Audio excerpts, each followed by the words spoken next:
भड़कते शोले, जलती लाशें, बदहवास लोग, हरदा हादसे के लोगों ने सुनाई दर्दनाक बंजर की खौफनाक दास्तान। मध्य प्रदेश के हरदा शहर की मंगलवार सुबह शायद अब तक की सबसे बुरी और चीख पुकार से भरी थी। दोपहर की तरह जाता सूरज 11 बजे करीब अचानक जबरदस्त धमाके की आवाज से भटक गया। इन आवाजों के साथ लोगों के घरों के शीशे, टीन, दरवाजे, बर्तन सब हवा में उड़ने लगे थे। इस हादसे के चश्मदीदों ने सुनाई दर्दनाक मंजर की खौफनाक दास्तान। मध्य प्रदेश की राजधानी भोपाल से करीब 150 किलोमीटर दूर हरदा शहर बसा है। यहाँ करीब 7 लाख की आबादी वाले इस शहर की मंगलवार की सुबह शायद अब तक की सबसे बुरी और चीख पुकार से भरी सुबह थी। दोपहर की तरफ जाता सूरज 11 बजे करीब अचानक जबरदस्त धमाके की आवाज से ठिठक गया।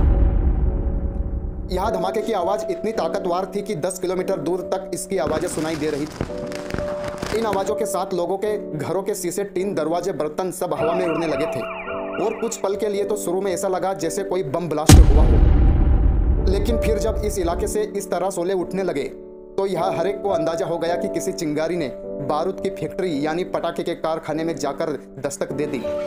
जिस वक्त धमाका हुआ उस वक्त फैक्ट्री के भीतर और बाहर कई लोग मौजूद थे और कुछ लोगों को तो वही धमाका हवा में उड़ाकर दूर खेतों और सड़कों तक ले गया। दूर दूर तक लोगों की लाशें बिखरी पड़ी थी। उस वक्त घायलों की तो सुध लेने वाला कोई भी नहीं था। ऐसे में गिनती नामुमकिन थी। एक बार धमाके और गुबार में लिपटी लपटों के आसमान तक उठने का जो सिलसिला शुरू हुआ अगले कई मिनटों तक ऐसा ही चलता रहा। रुक रुक कर धमाके होते रहे। लोग बदहास जान बचाने के लिए भागते रहे।